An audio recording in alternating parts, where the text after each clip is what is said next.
History ക്ലാസ്സിലേക്ക് എല്ലാവർക്കും സ്വാഗതം.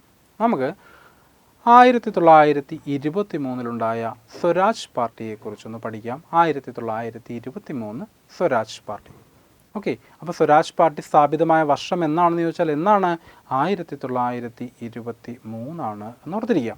ഇനി നിസ്സഹരണ പ്രസ്ഥാനത്തിൻ്റെ പ്രധാന സമരമാർഗങ്ങളിലൊന്ന് നിയമസഭാ കൗൺസിൽ ബഹിഷ്കരണമായിരുന്നു. നിയമസഭാ കൗൺസിൽ ബഹിഷ്കരിക്കുക എന്ന് വെച്ചാൽ ബ്രിട്ടീഷ് ഗവൺമെൻറ്റിൻ്റെ സ്ഥാനമാനങ്ങളൊന്നും സ്വീകരിക്കാതെ തന്നെ സഹകരിക്കാതിരിക്കുക ബ്രിട്ടനോട് എന്നതായിരുന്നു പ്രധാനപ്പെട്ട ലക്ഷ്യം. ഓക്കെ, എന്നാൽ ഈ നിസ്സഹരണ പ്രസ്ഥാനവും ചൗരി ചൗര സംഭവത്തിന് ശേഷം എന്ത് ചെയ്തു? മോത്തിലാൽ നെഹ്റു, ഹക്കീം അജ്മൽ ഖാൻ, CR ദാസ് എന്നിവരെല്ലാം പ്രമുഖരായ ഈ നേതാക്കളെല്ലാം ഈ നിയമസഭാ കൗൺസിൽ ബഹിഷ്കരണം അവസാനിപ്പിക്കണമെന്നും നിയമസഭയ്ക്കുള്ളിൽ പ്രവേശിച്ചുകൊണ്ട് തന്നെ നമ്മുടെ പ്രശ്നങ്ങൾക്കെല്ലാം പരിഹാരം കാണണമെന്നും നിർദ്ദേശിച്ചു. ഓക്കെ, അപ്പോൾ മോത്തിലാൽ നെഹ്റു, ഹക്കീം അജ്മൽ ഖാൻ, CR ദാസ് എന്നിവരെല്ലാം എന്തഭിപ്രായപ്പെട്ടു? നമ്മുടെ നിയമസഭാ കൗൺസിൽ ബഹിഷ്കരണം നമ്മൾ ഉപേക്ഷിക്കണമെന്നും നമ്മൾ എന്ത് ചെയ്യണം? നിയമസഭയ്ക്കുള്ളിൽ നിന്നുകൊണ്ട് തന്നെ നമ്മുടെ പ്രശ്നങ്ങൾക്ക് പരിഹാരം കാണാൻ ശ്രമിക്കണമെന്നുമെല്ലാം അവരെന്ത് ചെയ്തു? അങ്ങനെ ഒരു ആവശ്യം മുന്നോട്ട് വെച്ചു. എന്നാൽ മോത്തിലാൽ നെഹ്റു, ഹക്കീം അജ്മൽ ഖാൻ, CR ദാസ് എന്നീ പക്ഷത്തിൻ്റെ അഭിപ്രായത്തോട് സർദാർ വല്ലഭായ് പട്ടേൽ, C രാജഗോപാലാചാരി എന്നിവർ നേതൃത്വത്തിലുള്ള മറ്റൊരു വിഭാഗം ഇത് അനുഭാവപൂർവ്വം പരിഗണിച്ചില്ല. ഇവരെന്ത് ചെയ്തു? ഇതിനെ ശക്തിയുക്തം എതിർത്തു. അപ്പോൾ സർദാർ വല്ലഭായ് പട്ടേൽ, C രാജഗോപാലാചാരി എന്നിവരുടെ നേതൃത്വത്തിലുള്ള മറുവിഭാഗം എന്ത് ചെയ്തു? നിയമസഭാ പ്രവേശനത്തെ ശക്തിയുക്തം എതിർത്തു. അവർ പറഞ്ഞു എന്ത്? നിസ്സഹരണ പ്രസ്ഥാനത്തിൽ സ്വീകരിച്ച സമരമാർഗങ്ങളുമായി തന്നെ മുന്നോട്ട് പോകണം എന്ന് തീരുമാനിച്ചു. അപ്പോൾ ആ വർഷം 1922 ഡിസംബർ മാസത്തിൽ ഗയയിലാണ് INCയുടെ സമ്മേളനം നടന്നത്. അധ്യക്ഷൻ CR ദാസ് ആയിരുന്നു. അപ്പോൾ 1922 ഡിസംബറിൽ INC സമ്മേളനം നടന്ന എവിടെയാണ്? ഗയയിൽ വെച്ചായിരുന്നു. അധ്യക്ഷൻ ആരായിരുന്നു?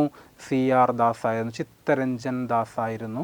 അദ്ദേഹത്തിൻ്റെ അധ്യക്ഷതയിൽ ചേർന്ന യോഗത്തിൽ ഒരു അഭിപ്രായ വോട്ടെടുപ്പ് നടന്നു.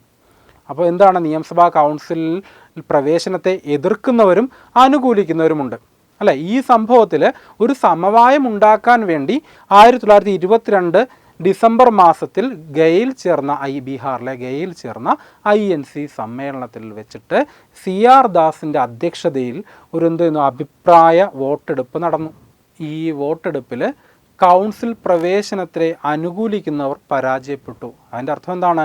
കൗൺസിലിൽ പ്രവേശിക്കേണ്ടതില്ല, നിയമസഭാ പ്രവേശനം വേണ്ട, പുറത്തു നിന്നുകൊണ്ട് തന്നെ ബ്രിട്ടനെതിരെ പ്രതിഷേധിക്കാമെന്നാണ് ഭൂരിപക്ഷവും അഭിപ്രായപ്പെട്ടത്. ഓക്കെ, അപ്പം നിയമസഭാ കൗൺസിൽ പ്രവേശനത്തെ അനുകൂലിക്കുന്നവർ എന്ത് ചെയ്തു? ഈ യോഗത്തിൽ നിന്നും വിട്ടുപോയി. അങ്ങനെ അതിൽ പ്രധാനികൾ ആരൊക്കെയാണ് നമ്മൾ പറഞ്ഞു? CR ദാസ്, മോത്തിലാൽ നെഹ്റു, ഹക്കീം അജ്മൽ ഖാനൊക്കെ ആയിരുന്നു അല്ലേ? അതിൽ CR ദാസും മോത്തിലാൽ നെഹ്റുവിൻ്റെയും നേതൃത്വത്തിൽ ഒരു പുതിയ പാർട്ടി രൂപീകരിക്കപ്പെട്ടു എന്ന് 1923 ജാനുവരി 1 ഒരു പുതിയ പാർട്ടി രൂപീകരിക്കപ്പെട്ടു. ഈ പാർട്ടിയാണ് എന്തു പേരിൽ അറിയപ്പെടുന്നത്? സ്വരാജ് പാർട്ടി എന്ന പേരിൽ അറിയപ്പെടുന്നത്. ഓക്കെ, അപ്പോൾ സ്വരാജ് പാർട്ടി രൂപീകരിക്കപ്പെട്ട എന്നാന്ന് വെച്ചാൽ എന്നാണ്? 1923 ജനുവരി 1 എന്നാൽ രൂപീകരിക്കാൻ തീരുമാനിച്ചത് 1922 ഡിസംബറിൽ ചേർന്ന ഗയാ സമ്മേളനമാണ്. നമ്മൾ നേരത്തെ പറഞ്ഞു കഴിഞ്ഞു സ്വരാജ് പാർട്ടി രൂപീകരിക്കാൻ തീരുമാനിച്ചത്. ഗയയിൽ ചേർന്ന സമ്മേളനം രൂപീകരിക്കാൻ തീരുമാനിച്ചു. 23 ജനുവരി 1 എന്ത് ചെയ്തു? ആദ്യ സമ്മേളനം നടന്നത് ഉത്തർപ്രദേശിലെ അലഹബാദിലായിരുന്നു. അപ്പോൾ സ്വരാജ് പാർട്ടിയുടെ ആദ്യ സമ്മേളനം നടന്ന എവിടെയാണ്? ഉത്തർപ്രദേശിലെ അലഹബാദിലായിരുന്നു എന്നോർത്തിരിക്കുക. രൂപീകരണത്തിന് തീരുമാനിച്ചത് ഗയയിലാണെങ്കിൽ ആദ്യ സമ്മേളനം 23 ജനുവരി 1 അലഹബാദിൽ വെച്ച് നടന്നു. നമുക്കറിയാം 1922 ഗയയിൽ ചേർന്ന സമ്മേളനത്തിന് അധ്യക്ഷൻ ആരായിരുന്നു? CR ദാസ് ആയിരുന്നു. അപ്പോൾ ഈ CR ദാസ് എന്ത് ചെയ്തു? അതോടുകൂടി അധ്യക്ഷ പദവിയിൽ നിന്നും രാജിവെച്ചു. അധ്യക്ഷ പദവിയിൽ നിന്ന് രാജിവെച്ചാണ് അദ്ദേഹം എന്ത് ചെയ്തത്? സ്വരാജ് പാർട്ടിയിലേക്ക് എത്തപ്പെടുന്നതെന്ന് ഓർക്കുക. 23 ജനുവരി 1 അലഹബാദിൽ ചേർന്ന ആദ്യ സമ്മേളനത്തിലും അദ്ദേഹമാണ് അധ്യക്ഷത വഹിച്ചത്. ഓക്കെ, അപ്പോൾ സ്വരാജ് പാർട്ടിയുടെ സ്ഥാപക പ്രസിഡൻ്റായിട്ട് അറിയപ്പെടുന്ന വ്യക്തിയാണ് ആര്? CR ദാസ്. സ്വരാജ് പാർട്ടിയുടെ സ്ഥാപക പ്രസിഡന്റ് ആരാന്ന് വെച്ചാൽ ആരാണ്? CR ദാസ് ആണ്. സ്വരാജ് പാർട്ടിയുടെ സ്ഥാപക സെക്രട്ടറി ആയിരുന്നു ആര്? മോത്തിലാൽ നെഹ്റു. ഓർത്തിരിക്കണം, സ്വരാജ് പാർട്ടിയുടെ സ്ഥാപക പ്രസിഡന്റ് എന്ന് ചോദിച്ചാൽ ആരാണ്? CR ദാസ് ആണ്. Founder president CR Das, founder secretary എന്നറിയപ്പെടുന്ന വ്യക്തിയാണ് ആര്? മോത്തിലാൽ നെഹ്റു എന്നറിയപ്പെടുന്നത്. സ്വരാജ് പാർട്ടിയുടെ അനുകൂലികൾക്ക് കോൺഗ്രസ്സിലുണ്ടായിരുന്ന സ്വാധീനം കണക്കിലെടുത്തുകൊണ്ട് നിയമസഭയിലേക്ക് മത്സരിക്കാനുള്ള സ്വാതന്ത്ര്യം ഓരോ കോൺഗ്രസ്സുകാരനും അനുവദിച്ചു കൊടുത്തു. ഓക്കെ, അപ്പോൾ സ്വരാജ് പാർട്ടി എന്ത് ചെയ്തു? സ്വരാജ് പാർട്ടിയിലെ അംഗങ്ങൾക്ക് എന്ത് ചെയ്യാൻ പറ്റി? നിയമസഭയിലേക്ക് മത്സരിക്കാനുള്ളൊരു സ്വാതന്ത്ര്യം കൂടി ലഭിക്കപ്പെട്ടു. അവർക്ക് അവരുടെ ആവശ്യങ്ങൾ എന്ത് തന്നെയായിരുന്നു? നിയമസഭയിലേക്ക് മത്സരിക്കണം എന്നത് തന്നെയായിരുന്നു. അങ്ങനെ സ്വരാജ് പാർട്ടിയുടെ പ്രഖ്യാപിത ലക്ഷ്യമായി പറയുന്നത് ബ്രിട്ടീഷ് കൗൺസിലിനുള്ളിൽ പ്രവേശിച്ച് ബ്രിട്ടനെതിരെ പ്രവർത്തിക്കുക എന്നതായിരുന്നു. സ്വരാജ് പാർട്ടിയുടെ പ്രഖ്യാപിത ലക്ഷ്യം എന്തായിരുന്നു? ബ്രിട്ടീഷ് കൗൺസിലിനുള്ളിൽ പ്രവേശിച്ച് ബ്രിട്ടനെതിരെ പ്രവർത്തിക്കുക എന്നതായിരുന്നു ആരുടെ പ്രഖ്യാപിത ലക്ഷ്യം? സ്വരാജ് പാർട്ടിയുടെ പ്രഖ്യാപിത ലക്ഷ്യം. അങ്ങനെ അവരെന്ത് ചെയ്യുന്നു? നിയമസഭാ പ്രവേശനത്തിന് വേണ്ടി ശ്രമിച്ചു. ഇതേ തുടർന്നിട്ട് നിയമസഭാ സമ്മേളനത്തിലേക്ക് മോത്തിലാൽ നെഹ്റുവും ബംഗാൾ കൗൺസിലിലേക്ക് CR ദാസും തിരഞ്ഞെടുക്കപ്പെട്ടു. എന്ന് വെച്ചാൽ ബംഗാൾ കൗൺസിൽ എന്ന് വെച്ചാൽ ബംഗാളിലെ കൽക്കത്തയിലെ ഒരു കോർപ്പറേഷനിലെ മേയർ തിരഞ്ഞെടുപ്പാണ് എന്തെന്ന് പറയുന്നത് ബംഗാൾ കൗൺസിൽ എന്ന പേരിൽ അറിയപ്പെടുന്നത്. അതിലേക്ക് ആര് തിരഞ്ഞെടുക്കപ്പെട്ടു? CR ദാസ് തിരഞ്ഞെടുക്കപ്പെട്ടു. നിയമനിർമ്മാണ സഭയിലേക്ക് ആരെയും തിരഞ്ഞെടുത്തു? മോത്തിലാൽ നെഹ്റുവിനെയും തിരഞ്ഞെടുത്തു. അങ്ങനെ എന്ത് ചെയ്തു? ബ്രിട്ടീഷ് ഗവൺമെൻറ്റിനുള്ളിൽ തന്നെ ഇരുന്നു കൊണ്ട് തന്നെയാണ് ഇന്ത്യയുടെ സ്വാതന്ത്ര്യത്തിന് വേണ്ടി ആര് ശ്രമിച്ചത്? സ്വരാജ് പാർട്ടി ശ്രമിച്ചത് എന്ന് ഓർത്തിരിക്കുക. ഈ ഭാഗത്ത് നിന്ന് PSC ചോദിക്കുന്ന പ്രധാനപ്പെട്ടൊരു ചോദ്യമുണ്ട്.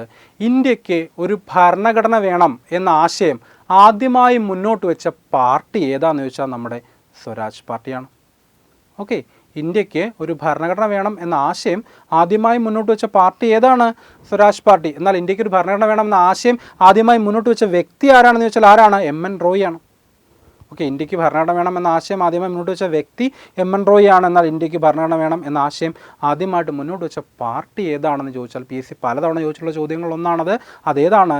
സ്വരാജ് പാർട്ടിയാണ്. ഓക്കെ, ഇനി സ്വരാജ് പാർട്ടിയുടെ ശുപാർശ പ്രകാരം പ്രവിശ്യകളിലെ ദ്വിഭരണത്തെക്കുറിച്ച് ഡയാർക്കി ഇൻ പ്രൊവിൻസസ് നമ്മൾ മിൻറ്റോ മോർലി ഭരണപരിഷ്കാരത്തിന് ശേഷം മൊണ്ടേഗു ചെംസ്ഫോർഡ് ഭരണപരിഷ്കാരം പഠിച്ചിരുന്നു അല്ലേ?